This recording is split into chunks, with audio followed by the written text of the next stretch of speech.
आपल्यासोबत आमदार सुनील शेळके आहेत। आपण बातचीत करणार आहोत। जिल्हाधिकारी कार्यालयामध्ये महत्त्वाची बैठक होतीये। काय बैठकीचं कारण आहे आणि काय शेतकऱ्यांची भूमिका आहे? मागील आठवड्यामध्ये राज्याचे मुख्यमंत्री आदरणीय फडणवीस साहेबांच्या अध्यक्षतेखाली पिंपरी चिंचवड शहराला बंद पाईपलाईन देण्याच्या संदर्भात बैठक पार पडली।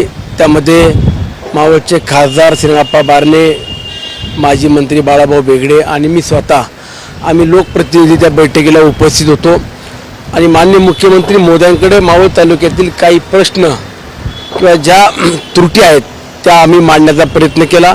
त्यातून बंद पाईपलाईन नेल्यानंतरनं मावळ तालुक्यातील शेतकऱ्यांकरता, उद्याच्या इंडस्ट्रीकरता होणाऱ्या नागरिक वाढीच्या संदर्भामध्ये देखील मोठा प्रश्न उपस्थित राहणार आहे आणि ज्या ठिकाणी मोठ्या संख्येने नागरिक आज मावळ तालुक्यात येत आहेत त्या प्रत्येक व्यक्तीला देखील पाणी मिळालं पाहिजे, शेतीला पाणी मिळालं पाहिजे, उद्योगांना पाणी मिळालं पाहिजे।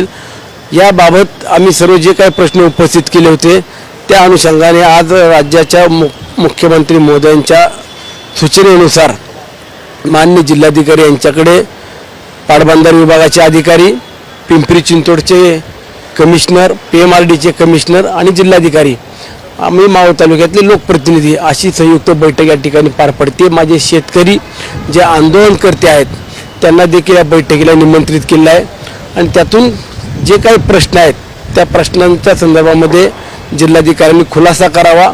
त्यामध्ये जी काही मागणी आम्ही शेतकऱ्यांनी, स्थानिक भूमिपुत्रांनी त्या ठिकाणी केली त्या बाबतीत आज सविस्तर चर्चा होईल। नाही पण काय म्हणणं काय, शेतकऱ्यांचं पाईपलाईन झाली पाहिजे की नाही पाहिजे? हे बघा, शेवटी प्रत्येकाला पाणी मिळालं पाहिजे ही भूमिका आज राज्य सरकारची आहे आणि त्या भूमिकेमध्ये कुठंतरी मार्ग काढला पाहिजे।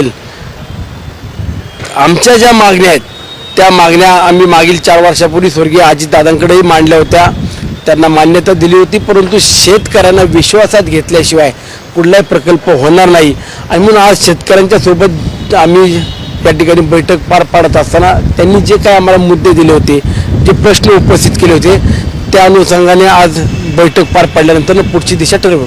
पण शेतकऱ्यांचं बलिदान पण गेलेलं आहे। नाही, नक्कीच हे बघा, कुणाचं बलिदान गेलं, कुणाला गोळा लागून जखमी झालेत हे काय आम्ही विसरलो नाहीये।